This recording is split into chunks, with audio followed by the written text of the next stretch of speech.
حتى نتجاوب بكل موضوعية مع مختلف الآراء التي وردت. في الحقيقة أنا سمعت المداخلات وفهمت معناها كليا إلا مداخلة واحدة لم أفهمها ولم أفهم معناها، ولكن بدون أن أدخل في طياتها عندي أمنية ورجاء واحد، هو أن تكون هذه المداخلة تعبر عن قناعات شخصية ولا تخضع لإملاءات خارجية.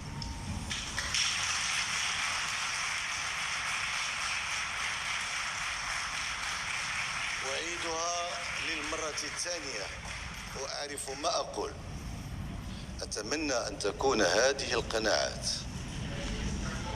أن تكون هذه التعبيرات نابعة عن قناعات تحترم الأخلاق السياسية ولا تخضع لإملاءات في دهاليز لا نعرفها.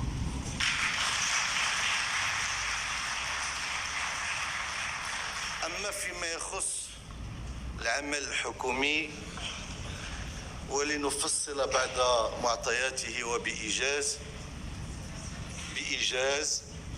لنفصل بعض معطياته وبكل تجرد وبكل موضوعية. خصني نشيد الهدوء الرئيس. لنتساءل بكل موضوعية عن عمل حكومة اشتغلت لمدة سنة. أولا تدبير نتاع السنة نتاع 2022 واللي نجمع كلنا على أنها سنة صعبة ومعقدة للغاية.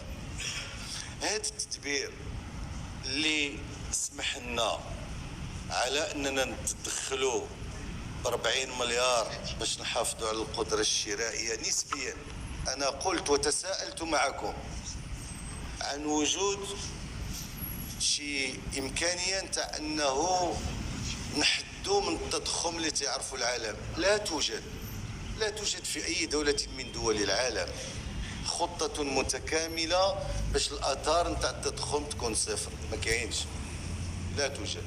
وإلا كنت راه مازال القانون المشروع القانون المالية تخضع للمسطرة نتاع المصادقة وبكل أريحية، لأن ما يهمنا هو تخفيف الضغط على المواطنات والمواطنين.